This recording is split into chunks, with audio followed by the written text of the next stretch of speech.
I will call to order this Madison Central School District regular school board meeting for Monday, August 10th. Let's see, record the members present or absent, and let's see that, hey, the game is all here.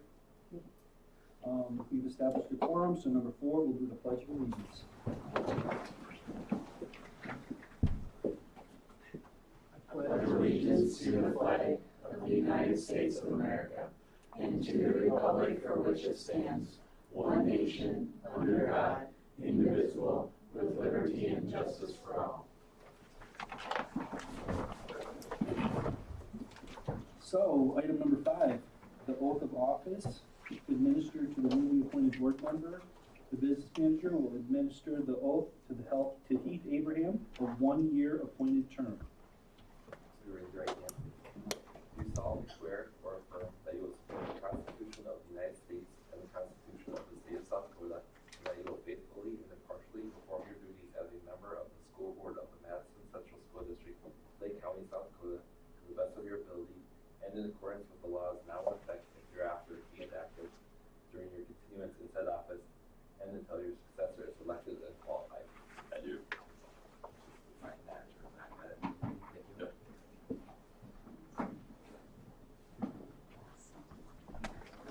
Well, we thank you for your willingness to serve.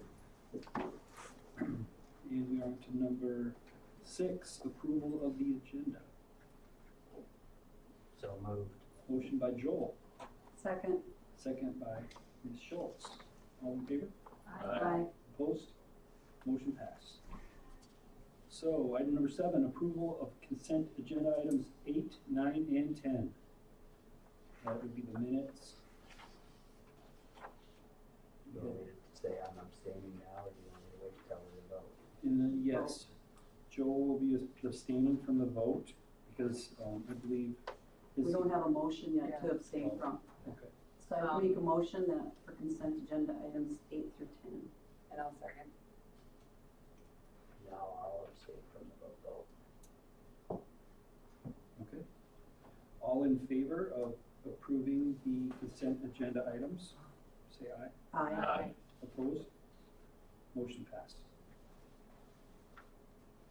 So we're to number 11, hearing of delegations and written communications. School patrons will be given the opportunity to address the school board regarding items that are not on the agenda. The board will not hear personal complaints about the staff. The president will limit the speakers to a reasonable amount of time, and the persons addressing the board are asked to speak from the table in front of the board. Seeing no one to do that, we will go on to number 12, the administrator reports. Yes, so one of the most recent items is the Department of Ed has released their cut scores for ACT scores. So last year was the first year that they required all juniors to take the ACT.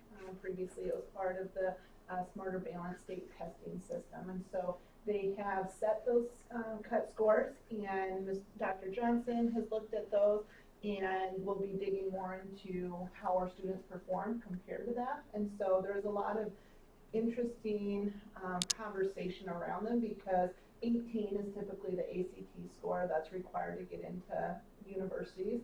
And so they're actually slightly higher than that. English language arts requires a 19 to be proficient, and then both math and science require a 21 on their ACT to be proficient. And so slightly higher than I think a lot of people were expecting, but some good reason behind that to stay ahead of really other states that are giving the ACT as well. They worked with post-secondary to determine those cut scores. So it's undetermined if they'll stay at that or if they'll move as the ACT becomes more familiar, if that's just the foundation. So that is one item. Lunches, Mr. Brooks ran some numbers, and the kitchen staff sold almost 135,000 lunches last year. So up slightly. Participation rate is right around 70%, which we know at the high school level the number is not nearly that high. And so overall, really great participation rates. And then things get busy real fast. New staff come tomorrow. All staff come on Wednesday. They'll be here Thursday and Friday as well. And then Monday, Tuesday open house. And Wednesday, kids are here and we get rolling real fast. So, just a few things. Questions for me? So the ACT scores, that it means everyone's required to take the ACT, or that Correct. would just be the volunteer, like the people that, All juniors. so everybody's, and isn't that cost them? It does, so it's covered by the state now. Oh, Their okay. first, yep, they're, as a junior, it's paid for. Okay. And so everybody, go ahead. No, go ahead. Well, Doc, will you do the analytics and tell us where the school ranks? Yes, is there a way you want me to, like, they usually send out like a ranking of everything, and so I can just send I would that? but, just be like, curious if, how we average in each of those tested, Yeah. math, science, Okay. et cetera. I can send you an average of all those. It will become public on the public report card in October as well, and that's when those numbers are released for all state testing, and the public report card goes live. So, but we can get some numbers before then. What's enrollment looking like as of right now? Yeah, so right now, and I spoke to each of the secretaries today, and they said they'll probably change the minute we hang up on the Oh, phone. But yeah, right now, roughly 1,165 students. And so that'll fluctuate these next few days and next week for sure. And our final number count for funding is September, the last Friday or something? The last Friday. Yeah. And so we are up from projections. We were projected to 11:55, 11:58. Yeah. Because we have a big class, so that's a good sign. And so just, I know that it might be a repeat question, but the, so just to be clear, there won't be any assessment tests other than the ACT? Correct, at the high school level. Okay. Yep. And so the time that we were using for that will be used just to take the ACT? Right. I think that's a pretty smart, Yeah, efficient way to do it. Right. Okay. Any other questions or comments? The ACT prep, will that be incorporated more into an opportunity for, if all juniors are taking the ACT or required to take the ACT now, will there be an opportunity for, So they're already doing it. I should say, a greater opportunity for ACT prep? I know it was an option last year. Right, and so what we have now is teachers already doing it. There's like questions that they can incorporate like in their classes, smaller, one question per class that they're incorporating to figure out not only what the answer is, but how to take the test. And that's being done in ELA and math right now. So don't just pick C. Yeah. No, I mean, it didn't work great for Try me, to but finish the yes. questions, but try to get the, just don't pick C. Good advice, Mr. Hey, Madison. it's old advice, but it's still true. All right, so any other questions? I'll be interested, I mean, this is gonna be fun to see, track those scores. Good or bad, Madison's I always didn't know, done you don't- pretty well. We've had a pretty good results with our ACT, so it will be good to see now that we're incorporating everybody into it, what we're gonna see for fluctuation. I know there was a lot of concern statewide with that because That average. you're making kids take it that have no interest in going to college or needing it, so are they gonna go in and just all choose C? And how's that gonna affect our overall scores? So And so there's some legitimate concerns there overall. if you could split it up as to college bound versus not college bound, or then you could separate the ones that, Good. the ones that are in it to win it type of thing, as opposed to the ones that Maybe are. next year once. Yeah, once they Yeah. are. Cause it's gonna be hard to do that. But it's all across the board, right? But last year the juniors took it, so they'll just be seniors this year, so you don't know if they're going to college yet or Right. not. Yeah, Yeah. You know, you. And pathways change. Yeah. and past change, yeah, valid. Like a 5-year thing. Yeah, interesting, nothing changed by then. By about 2030, you might be able to get that on. Well, we'll get our average, we'll get our median and our mean, so we'll have the plot, like the dot plot of all the students, so you'll know how many are on each side. The state, I think, cited, a drop of possibly 2 to 3 points from an average of what your students who all wanted to take it, who all signed up to take it would be. If you talk to other states, I think they say probably cite maybe closer to 3 or 4 point difference, but I've had a couple students that have taken it more than once. So then you could possibly have, that could be the incentive for the student to do well, because you could say, hey, if you don't do this well, you're gonna do it again. Well. So, save some That money. might motivate Yeah. everybody. Save people money, yeah. and clarification on that, our scores are only represented by the state test that we take in the spring. So if they take multiple tests, it's only the test they take in the spring with us. Really? They So can't you improve their get a- score, you not improve our on the score. state's end, no. They can do it for themselves, for the ACT. Not what's on our That's report card. Not- not Yeah. fair, because you could, like, I've had students really improve their scores, because they learn how to take it by taking it. The more you take the test, the better you're gonna be. And we do offer, we put in place we do a practice test a couple of months before that, and so we do that. We have things going on in the classroom already. So, but again, they do improve their score, some of them.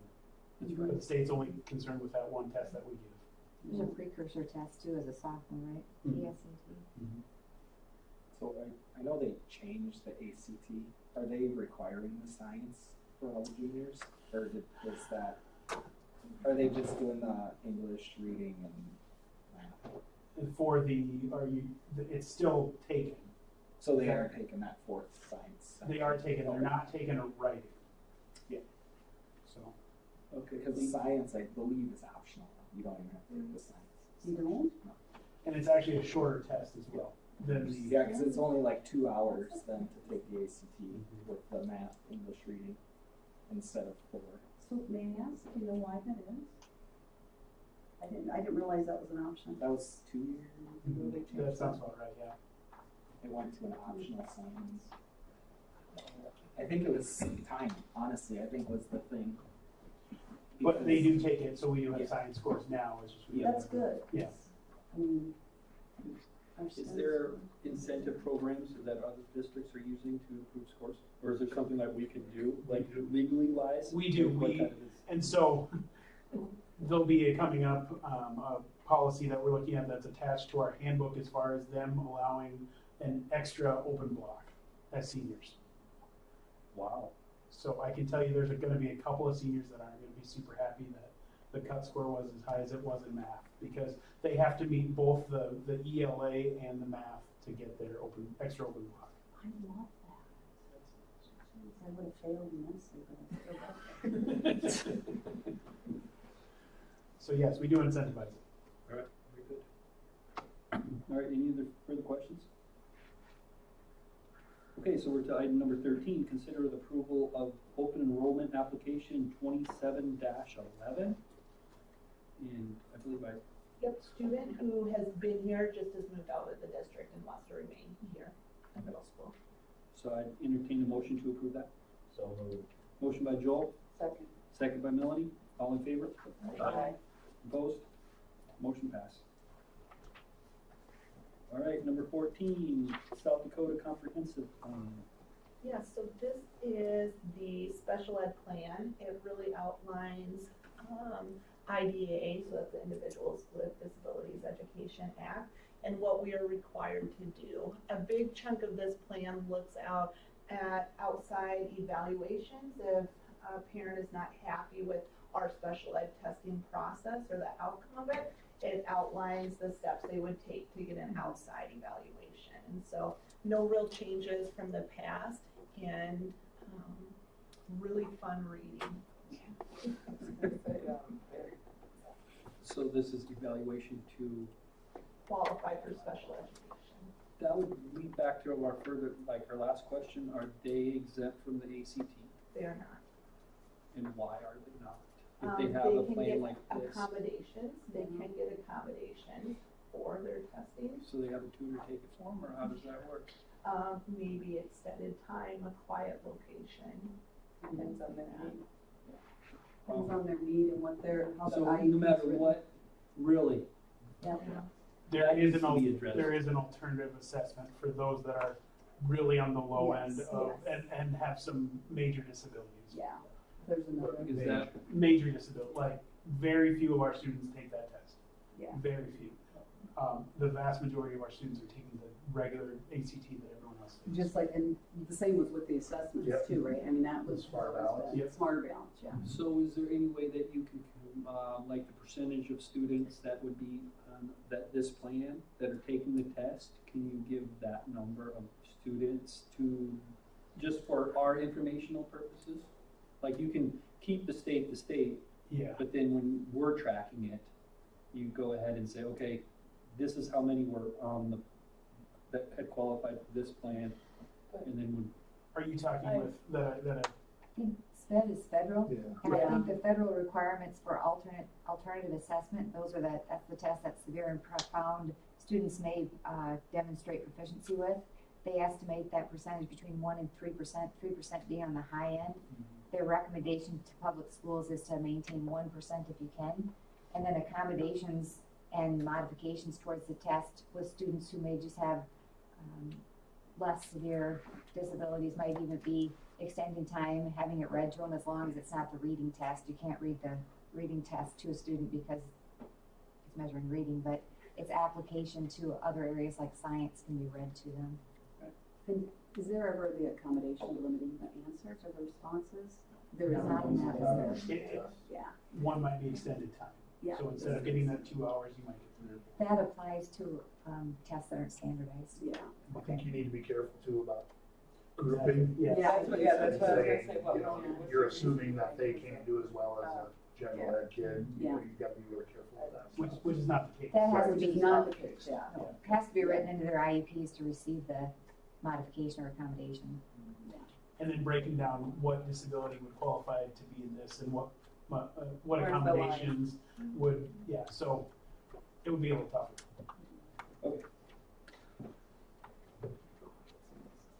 Okay, so we're on number 14, we're entertaining a motion, or is this a motionable? Okay, so we're accepting or approving the South Dakota Comprehensive Plan. So moved by Kirsty, second by Heath. All in favor? Opposed? Motion passed. Lori, did you have anything? No, I was just gonna point something out. Never mind. Sorry if I No, jumped the gun. no, it's all good. All right, so now we're to number 15, review of the handbooks.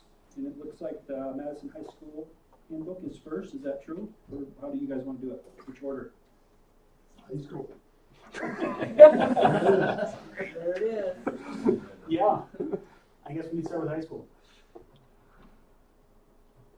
Is there questions? Maybe I'll start there. I have a few more changes. I think most of the changes are some wording changes. There are a few discipline things, additions that we put in with Mr. Ricky and I talking about, including both of ours, that were additions. Certain page you want me to hit? You'll start seeing the green, yeah. I'd just go with your amendments and then we'll have questions accordingly. Okay. I would say if you look on page 11, at the bottom of page 11, just talking about some other graduation requirements or other graduation honors that weren't initially written in but are past practice that we've done, allowing that. Next page, if we go down to honor roll, I have that taken off. It's something I guess we don't do. So it hasn't been done for a while and in our handbook, and I think we can take it out. That number Don't 12. Publish the honor roll, or what's the honor roll? They used to publish the honor roll in the paper or whatever. As far as I know, it's not been done in a while. Not yet, and for me, I only, for local schools, the only ones I ever received honor roll for is Old Hammer Motor Rutland, and I don't remember if they even did that last year, so. Madison, I don't think it's been at least since 2023. And why is the reason for that? Like, why don't we publish the students that made the honor roll? I guess I don't know, I wasn't here then, but why it was stopped, I guess. I've been here for 28 years and I don't know as if we've ever done that. Oh, really? Yeah. That's why my kids didn't make it. It kind of goes back to what we were talking about before. I thought they were there, but maybe not. They just wasn't in the paper. Yeah. So you publish it other places, like you can do it online. We don't don't have publish honor it, roll. yeah. You don't We have. don't have any criteria for honor roll, nothing. No. Yeah, I don't know, I wonder why it was never taken out of the, Well, then they can, like, the class rank too, right? Cause you're always, The class rank is constantly being calculated, yeah. yeah, and those top 25, 30 kids are always watching. Match to them. Yes, Okay. yes. Next page, page 12, makeup work. That's just some wording that I got from Mr. Baskerville that we had talked about with activity absences, and just hoping to allow some leeway for some of our students that are doing some activities. Number 15 on the next page, that is highlighted in yellow, just because you can see that's the open campus policy that you're going to be dealing with here in a little bit. And so some of that will change if you approve of that eventually. 19, if you go scroll down, plagiarism and cheating, just allowing some more leeway for our teachers in the classroom and what we've been doing past practice. Post-secondary school visits, I think this is more encouraging students, Hold on, juniors go and back. seniors. Yep, I'm sorry, is that okay if we stop you right now so we don't have Yeah. to come back? Yeah. So you said plagiarism and cheating? It's on, Page it's on, 19? no, page Page 13. Sorry. 13, 19, okay. Yep. Yeah. Page 13, number 19. And this is tightening down on the, Allowing teachers in the classroom more leeway to follow their classroom policy, and then if it gets to a point where it's more and more of an issue, then it comes to us in the office.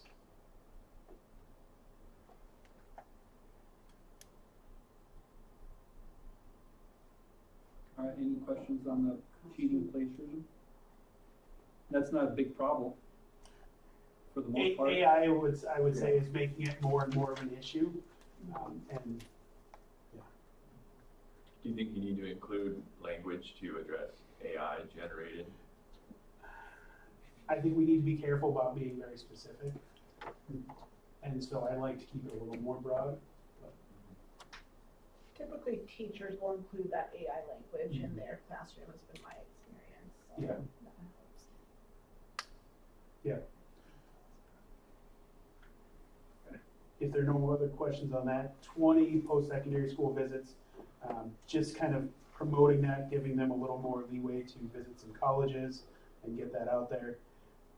The next page, page 14, if you look at 24, we are looking at piloting a new online program, and so that is some of the wording that goes along with that. And I can answer any questions on that too. We'll do yeah, tell that. us about this program. Allowing students a little more flexibility to work at home and not be in the building through Madison High School. It had been offered, I think, sporadically in the last couple of years to different students on a case-by-case basis. We're just kind of putting it out there. And we'll be, right now, the pilot includes partnering with Black Hills Online. So, okay, Are we advertising it at all? We have not been advertising because we're trying to pilot it, trying to do a couple students initially to see how it runs this first year, and then possibly doing more advertising here.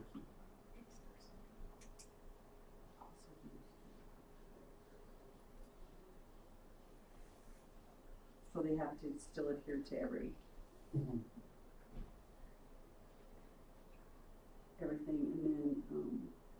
okay.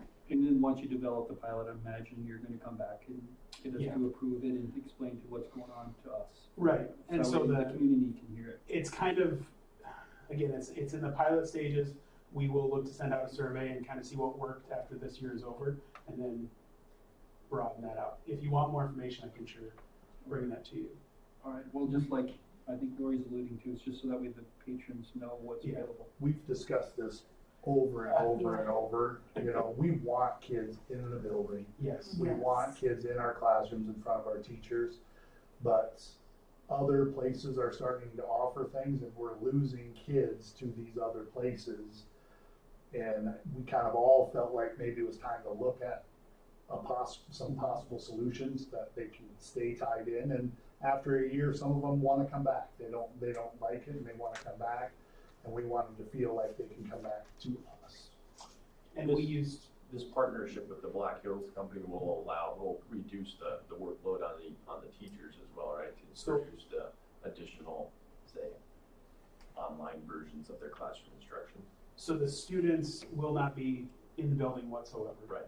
And so they will not, the teachers in our building won't be necessarily working with them.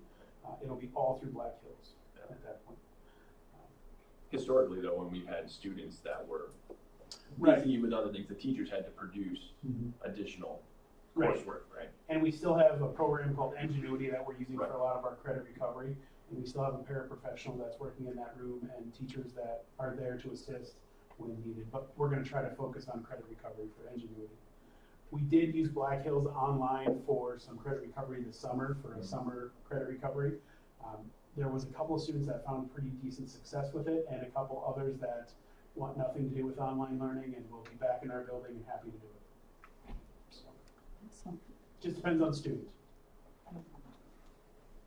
All right, so what if, there's no like partial online? So I There is can't not. just take one class online and then come here for the rest? For this program, So say there's not a program that's offered here, and they're like, hey, we wanna do some other, you know what I mean? Like, okay, never mind. okay, I don't wanna get into the Okay. weeds too far. okay. Sounds exciting though. Yes, it should be, and we've had a couple meetings with different parents to see what that might look like, so. Again, if you have more questions on this, please let me know. Next page, the page 15, that is just the announcements. We don't do that anymore in the red, so taking that out. 15, just clarification on the bottom there, at the bottom of that page 15. Food and drink on the next page, leaving it up to more of the teachers. I think that's kind of a past practice, whether or not they allow it in their rooms.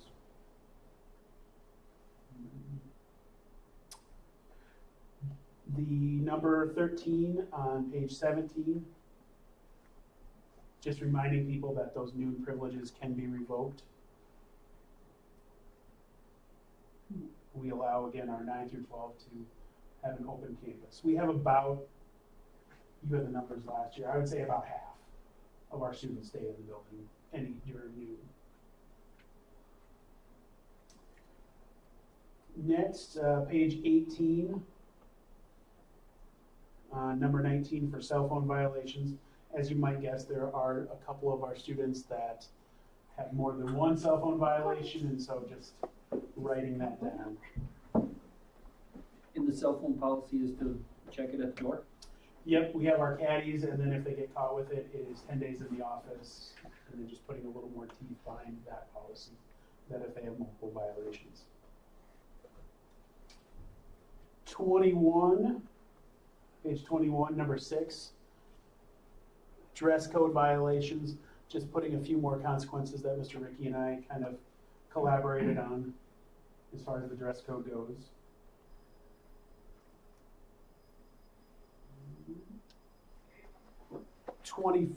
Page 24 at the very bottom. There is some wording that cleans up what constitutes tobacco and tobacco violations.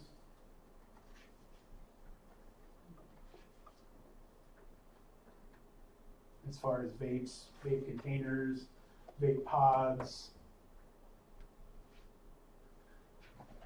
I learned something new. What'd you learn? That CYN is like a nicotine pouch, but it's also an energy drink or like a health drink at the grocery store. And so I like called my daughter and I'm like, hey, I just found this new drink. And I said what the name of it was. And they thought that I was like doing some contraband. Anyway, so just so you guys know. If you get a lingo, it could be, yeah. Yeah, and that is all the changes that I have. The page 24 and 25 at the top. 25 is it. All right, good. I like that cleanup language on tobacco use, that's good. Yeah. Some people might argue that if they have a device and there's no tobacco in it, that it's not a tobacco violation, but just helps us enforce the policy a little bit more. Yes, I would agree. And what else do you? So for the middle school, the first, page 3 and 4 are just some letters to parents that open that up. Our theme last year was, we kind of tied it into the addition. We was laying the foundation for the future, and this year, now that it's up, our theme this year is built for success. So just some things there for parents, and then the next page are just ways that first foundations for a successful middle school, going off of those built for success. Just some things to put in there for parents and students to look at. On page 6, I did add in on ours, it hadn't been the policy in the past of, if kids damage their Chromebooks, we just fixed them. And in middle school, there's a lot of intentional damage to those Chromebooks. So I have added in at the bottom of computer use, it will be the responsibility of the student to cover the cost of repairs for any intentional damage to the Chromebook. You know, if they drop it and the screen cracks, that's one thing, but I've had kids who are playing games and they punch their screen and it breaks. You know, so that's just covering those types of things.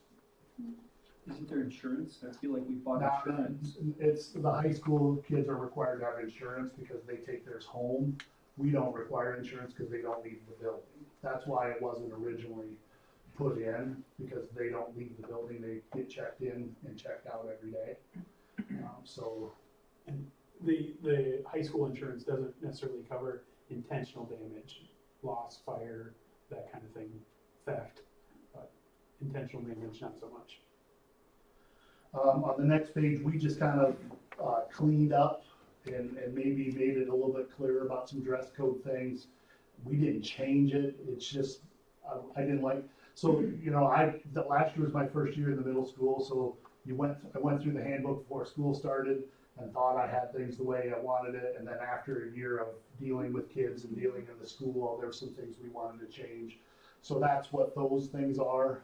Nothing majorly different. It's just, at the bottom, dress code violations for his third violation in the high school, because they're a little bit more responsible. They have in-school suspensions. We go to detentions. And our detentions, for those of you who don't know, are held during the noon hour. We don't have after-school detentions because our kids don't drive. So it just becomes a big burden for the parents. So we pull our kids out of the lunchroom, and they don't get to go to lunch with their friends or during their noontime activities. They're isolated during that time with the teacher. On page 9, we have an ICU program, which is just a kind of a homework help. And we changed that last year because we found that some of the kids were becoming totally dependent upon ICU. And they wouldn't do their work, and they knew that the teacher would put them in ICU, and then that teacher would help them get their assignment done. And I think it had a little bit of an adverse effect. So the only change we're making is 6th grade, there's no change. They're required to attend ICU if they're put on the ICU list. For 7th graders, we'll require them to attend ICU during the first semester. It's required. Second semester becomes voluntary. And for 8th graders we are trying to prepare for high school, there's no mandatory ICU. It is all voluntary because we're trying to get them to take that responsibility on their own. Those opportunities are there every day. We have a teacher in there during our lunch hour. Once again, ICU is held during the lunch hour. So they have about a 40-minute period where they could go into and get extra help. And it's just changing it to, instead of required for 7th and 8th graders, it's voluntary for 8th grade and voluntary second semester for 7th grade. Questions on that? Wasn't that the case last year? We did change Just it last updating year. the handbook now. Yep, we changed it last year, and now I'm updating it in the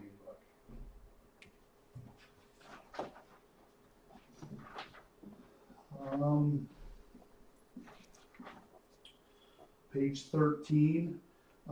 Once again, I didn't change anything. I'm just making sure the information is in there. It's the practice we've been using, but sometimes there's confusion about what does happen for an in-school suspension. And it just says work completed during in-school suspension may receive full academic credit if completed satisfactorily and submitted within the established timelines, just like any other student. Students, however, may not receive participation points or credit for activities that cannot be reasonably made up due to their absence from that class. Students who serve a day of in-school suspension are not allowed to participate in any extracurricular or school-sponsored activities on that day or practices on that day. And then same thing for out-of-school suspension. Students are provided with reasonable access to assignments and tests and will be allowed to complete missed work for credit within the timeline established by the teacher or admin. Students who serve a day of in-school suspension are not allowed to, or that should say out-of-school suspension, I'll fix that, are not allowed to participate in any extracurricular or school-sponsored activities or practices. For number 9 on page 14, this is something that I feel like is becoming a problem, so I wanted to include it under fighting. It's still physical violence in an angry or quarrelsome manner with the intent to harm another person or disrupt the process of the education. And then I added in there that this can also include inciting or encouraging a fight or recording or filming a fight, because that sometimes leads to more problems because it gets recorded and it gets sent out, and that makes more of an issue than the fight itself. No, I'm just gonna comment, good addition to that. That type of behavior really needs to be consequent, you know, there needs to be consequences There to sure that. was. I mean, And it's, if they get it from social media. I mean, Yes, anybody who's on exactly. social media, it constantly is coming up, there's fights all over when you're scrolling through. it's, I did add number 12, and this was once again coming after a year of being in the middle school. There's a lot of times where there's, pushing and shoving and disagreement, but it doesn't get to the point of what I would consider a fight. And we didn't have anything that covered that. It was either a fight or it wasn't. So I put in inappropriate physical contact, which is any unwanted, safe, or disruptive physical altercation that does not rise to the level of fighting, including such behaviors as pushing, shoving, horseplay, grabbing, unwanted touching, or physical intimidation. First offense, conference with the principal, minimum of 1 lunch detention. Second offense would be minimum of 1 day of ISS, and then third offense would be a minimum of 5 days ISS, or 3 days of ISS. I'll change that as well. I have 5 written and I have 3 in the parentheses. Do you think you have the time for that? Are you gonna go through this with the kids, like? Yes. Okay, cause that would be We'll important. make sure we talk about that. As far as time as well, We're talking middle school boys here. Well, and there's just, last year we ran into some times where there's a lot of pushing and shoving that's playful that I don't even think would come to this. It's when they're mad at each other and there's a little pushing and shoving, but no punches are thrown. That's kind of what I want this to cover. Anybody else have a question on that? Excuse tardy to school or class. This has been past practice, but we've just never had it in the handbook. So the first tardy is a warning. There's no consequence for your first tardy. Second tardy is a noon detention. Third tardy is 2 noon detentions and a call to parents. And fourth tardy is 1 day of in-school suspension. And just understand that resets at semester time. And that's for every class. So they can be late. They can be late to first period once for free, second period once for free, third period once for free, fourth period. They get those freebies. So it's not like a cumulative tardies, it's per class. mm, And then 26, we did not change what the offense is for it. It's just kind of like what Andrew said. We put in a better description of what it is. So it says in there, possession of look-alike devices, empty vape containers, or vape accessories may also be considered a violation of this product. When the student is a minor, referral to the proper authorities will be made. We do ticket our kids who bring vapes to school. They get a ticket from Officer Gantz. I believe it's $107 every time they do it. wow, where does that money go?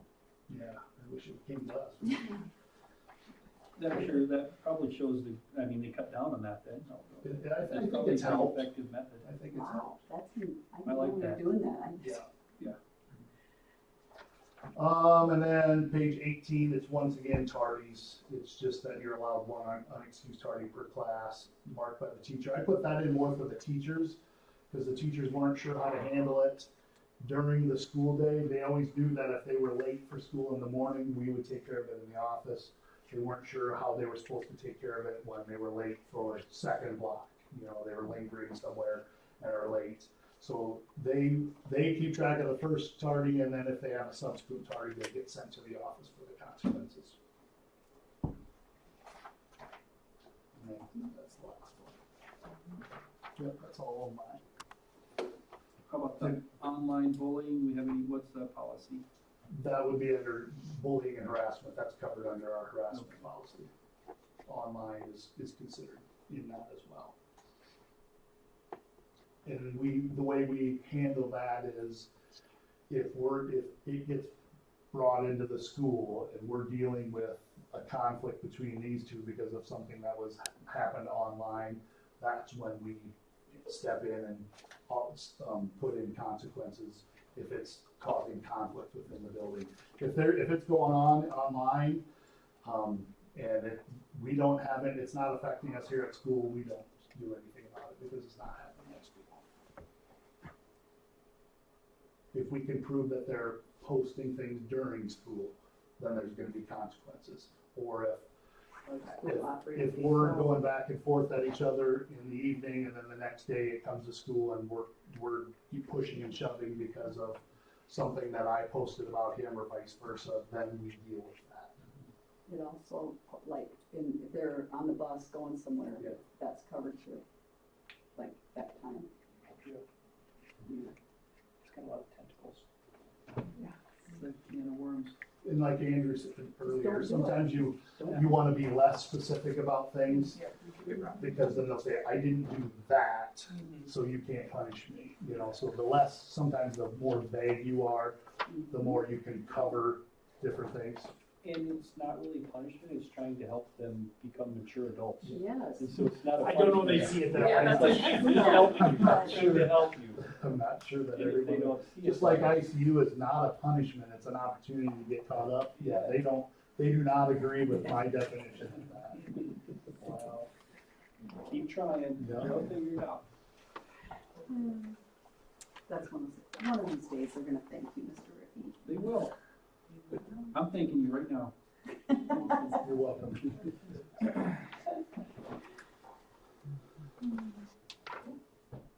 All right, any questions? Thank you. Best for last, too? That's right.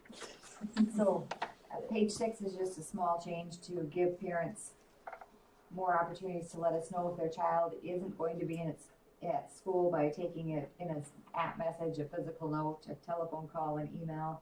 If we're not contacted by 9 o'clock, we reach out to parents to make sure we know where their child is. If we're not communicated with, that just becomes unexcused absence. If we get a few days in a row, that's when we'll go to home visits just to make sure our kids are safe. But I think that change just makes sense because oftentimes now our teachers have remind apps on their phone and it comes through in various formats and they let the office know. So that just opens the doors. The other significant change to the elementary handbook is on page 10. We don't have a significant number of cell phones in the elementary, although that number is increasing. We do have a lot of like little gizmo watches and devices that communicate online. Starting this year, and really with a focus on supporting student learning engagement and positive interactions. Yellow was a poor choice. Let me read to you. I'm not sure she's asking. No, she does not. But thanks for the observation. To support student learning engagement and a positive social interaction during instruction, recess, cellular devices, including cell phones, smartwatches, similar personal communications devices are not permitted for student use during the school day. Student devices will be turned off and stored throughout the school day. Responsible use of all cellular devices is an expectation at school, in school vehicles, and at school events. Photography and videotaping is prohibited.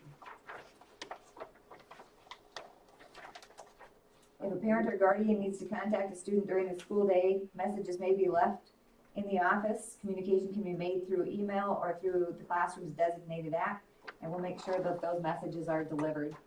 And more so than worrying about inappropriate communication between students, I really want students to focus in the classroom and play at recess instead of playing a silly game on their, I think the research is out there for us with kids and screens and everything in moderation.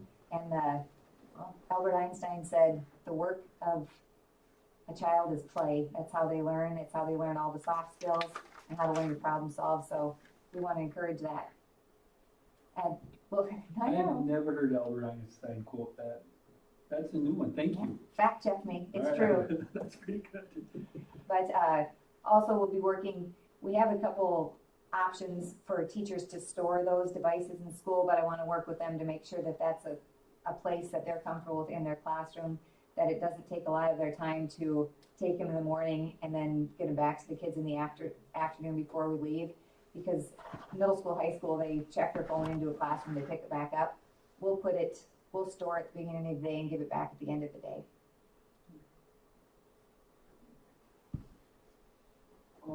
Going back to the first one, where a phone call needs to be made by the parent upon an excused absence, how is that different, or what did I miss? It's all the same. You've always had to call and let me know if your child's not gonna be at school, so You do ensures that their even to high safety. schoolers, correct? Yeah. Or by She the- just added in that you could email, you could message, Oh, it doesn't have to be doesn't a have to phone be a call. phone A call. lot of times the parents they ask me that, can I just respond to the teacher on the app? The answer is of course you can. This portion that's highlighted says upon the child's return to school after an absence, a physical note, message in the app or phone call must be received from the parent or guardian. That's two, if you don't communicate prior to, then we need communications after, or it's held as an unexcused absence. Sometimes Okay, the repercussion is an unexcused absence. yes. And then the follow through, I mean, elementary kids a little bit different as far as safety goes. If we don't hear from a parent for whatever reason, we do a home visit. That's what my kids were always afraid of. Well, I am scary. You're gonna call the cops. And, I don't know why. No, my daughter's always concerned Mr. Shaw was gonna show up and pull her out of bed, so. Mr. Shaw was known to do that once in a while. Yes, he was. Okay, so thank you for that You're welcome. clarification. Okay, anybody about those electronic devices? Questions on that? No, I No, think, but more and more schools are going screenless. yeah. yeah. It's kind of a new trend. So that kind of opens a can of worms though. I'm all for going screenless, but the screens get used a lot in middle school and high school. Not to say that the kids are mature enough to handle the amount of usage that they get. There's gotta be a happy medium in There there does, somewhere. I agree, there has to be something, I mean, 'cause it's Right, just. so are we there though? I can tell you that our English department in the high school is revamping how they're doing a lot of their stuff.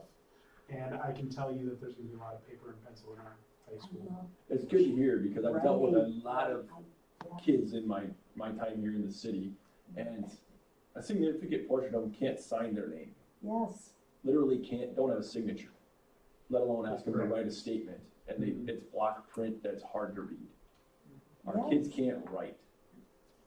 I mean, some can, but I mean, by and large, The ones you're dealing with. kids can't write. but the thing of it is though, They're the part of ability the to other write, program she was talking that's like about.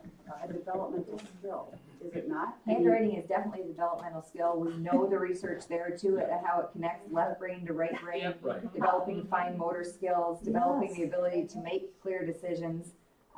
The So- written word is obviously a way to communicate. It's always been taught in the elementary in It's a Madison. fundamental skill taught in elementary. Absolutely. Although So it's not if- required by our state to teach It is, cursive anymore, is it not? it is not, but it has always been taught at Madison Elementary. But I would Yes, argue that that's it what I also will is say. one that you lose then if you don't Goes continue way to do fast. it. And that's definitely true, and it's So- definitely a mode of communication, not only to physically write, but also read and communicate in that manner. Yeah. I think the question that is out there with screens is what's efficient and what's effective. If we can use them as an effective way for kids to learn and for people to teach, then we should be considering it. If it's an efficiency and we're talking about good ways to take attendance, we should be looking at it. And if it's not beneficial to kids, you know, we need to look at what is more beneficial. You know, what are the strategies that cause kids to learn, succeed, and to take their next step? One of those skills is actually being digitally responsible, because they're gonna grow up in this world, and they need to know that whatever I do digitally is, I also have to be willing to accept it accountability wise in person. I think Mr. Hall would probably agree that some of these kids even challenge him when he goes to block things. Oh, yeah. And they figure out, I mean, we always joke, if they would just spend as much time doing their homework as they do trying to get out of their homework, they'd be straight A students. Yeah. But they're very tech savvy, which is, you know, there's nothing wrong with that, if they would use it in the right way. Really important though to share our purpose and the why to kids, because Yes. Well, it's been a while since I've had to help with homework, but towards the end, you could just type in the question to your phone and it would pop up, like Oh, the sure. answer to the question on the worksheet. So the worksheet was already so well publicized that the answers were on Google. No, I mean, it was kind of sad, but. it was a But for a tired parent, it was kind of. I know. The problem you face is, a lot of kids do that, Yes. but then when they come to take the test, Yeah. that, you know, they don't have they're not taking the test at home, and they're not using their computers, And it makes it hard for us because test anxiety is a real thing. Yeah. Yes. But I can tell you, I'm pretty anxious too if I didn't study for the test, Yeah. and I looked up all the answers. it also makes the strategies that are happening in the classrooms and the discussions that are happening more and more valuable. yes. Yeah, I am more comfortable when I know the answers. I I have less anxiety. right. But I have never really, like, this is a new concept for me in English classes, and all my English teachers, they never once said, you'll need to know this when you write your police report. So that would be a good point for some students to be like, hey, guys, this is important. That is a good Just in learning. case you have to write a police report. That's good stuff. A lot of That, good you know- kids end up being witness to things. Exactly. And So, so Steve, that's none of my nice. exercises in Yeah. English class had a police report. But Never. we can't, I've stood in the line at the grocery store and saw kids not know how to fill out a check or not know how to sign their name. Yes, thank you. And that has nothing to do with their behavior or me as a law enforcement officer. Kids can't write. And honestly, the idea that your signature is your first and your last name, and the last name's the more important part of it, which, that's what, But we don't have cursive anymore? Do oh no, we have cursive. It's in art, Madison does, but the Okay. state does not require it, It's just it's not. almost like an art class. or whatever. I The- felt like when I was taking cursive, it was an art class. Because I was getting reprimanded quite often. Wasn't pretty. I was just gonna say back to your policy book, though, I think the policy about the no gizmos and all that just correlates or corresponds with the whole, you know, the middle school and the high school, so it's, And we Yeah, it had our really cell makes phone sense. policy last year, there Yeah. was no cell phone policy Right. prior to that, or excuse me, there was, but we mirror the high school now Yeah. with the Caddies. And coming in as a newbie, I was impressed with how well our, because the policy is only as good as the teachers that are in the Exactly. classroom willing to enforce it. Yeah. And I think a lot of our teachers do a really good job with our cell phone policy in the high school, which make it as beneficial as it is. yeah. So, back to my original question, or when I said that about, as a parent, I was able to find the question and the answer online. And then do I try to explain the why behind the what? Or what's the advice to the parent when they see that it's very apparent that your kid is coming home and he has a worksheet, but all he's doing is Googling it quick and then writing down the answer? Shut off their technology. Yeah. Close the lid. They have a textbook. You probably got told this when you were in school to show your work, okay? Yeah. Right. Exactly, yeah, that's. Being able to do it is what's important, not just having the answer. Okay. All right, sorry if we got in the weeds there on that one. No, I think this was a good discussion. Any more? That's everything, Sorry, thanks. that's okay. You sure? It's been- That's everything? You have it pretty well down then. Like it's That's true. Yeah. Knows what she wants. We're new to these kids. Yeah, we're expecting more revisions from you guys. All right, is there a motion needed? No, This is just, review. just a review? Yep. Thank you guys for coming and going through that with us. Welcome, and I just want to say on the record to that, I mean, I'm sure the middle school and high school are getting big and ready, but I'll tell you, my elementary's hopping. My teachers are doing great things for kids, so. That's awesome. It's an exciting time. All right, thanks, guys. Number 16, we're gonna consider revisions to the following board policies: BDA, board meeting, BDC, executive sessions, and JEFA, open campus. Yes, so those first two, BDA and BDC, really reflect the recent open meeting law changes. And so that just clarifies that we are meeting in open and what can be discussed during executive session. So a little more clarity on those two. JEFA, Dr. Johnson had mentioned open campus and some of the incentives that are used to earn that option at the high school level. Sorry. Another one? Yeah. There we go.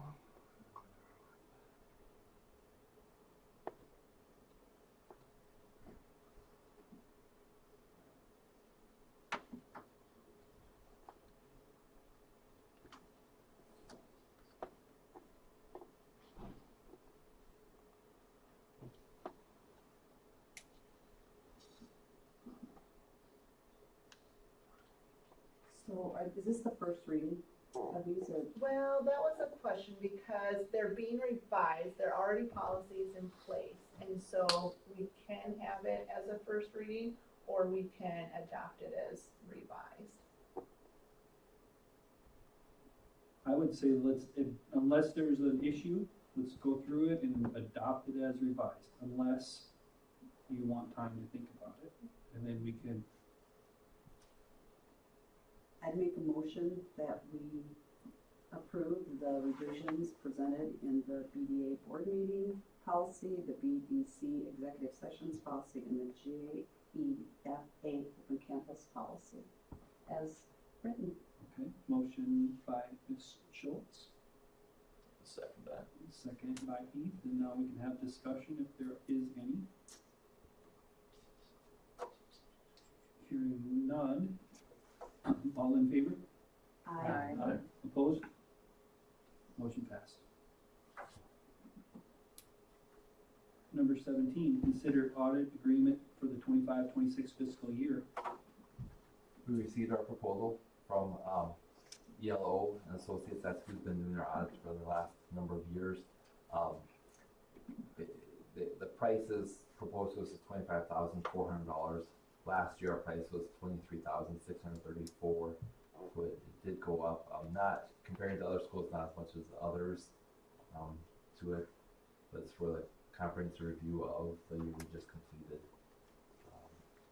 It kind of spells out what all they do, but they do come in for a few day period. They do spend a few months going through all of our stuff, and then they do send our audit report to us and to the state.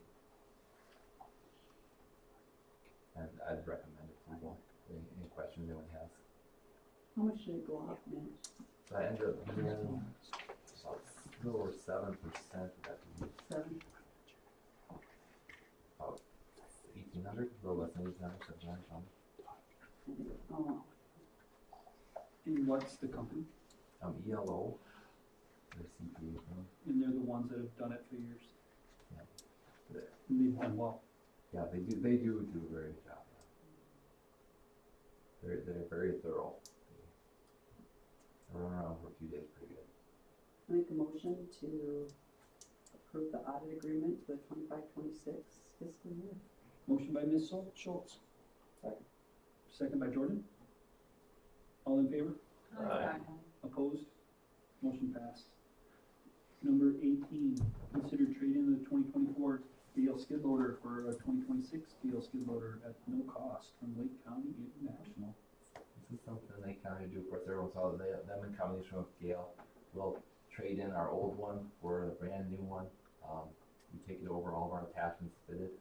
We do it for no cost to the school, and they've done this for, I'm guessing, 18, 19 years now. And so instead of having bought that first one and carried it through, we have a new one every so often. So it's really Yeah. kind of thing they do for us. This is a huge, Very huge gift to the school. Yeah, And thank I'd like to know what that first one cost us. I think it's like 36,000. Now they're running into the 70s. Yeah. I mean, that really, we need to shout out to them. Because they don't get enough credit for that. And they do appreciate that we have it in our board meetings and acknowledge it. That, Yeah. I'd like to make a motion to approve. That's an easy one. Yeah. Good one. Second. Second by Jordan. When I was sitting in the cheap seats over there, I would always be on this one. This is my. Yeah, you were. Cheap seats, not new cheap seats. Anyway. Because you can fall asleep over there. Over here, you gotta stay awake. Okay, all in favor? Aye. Opposed? Thank you. Blooms, motion passed. Okay. And then number 19 is also a favorite. Second. Ooh, we got a tie. Arm wrestle. Got a motion by Jordan, second by Melanie. Okay, all in favor? Aye.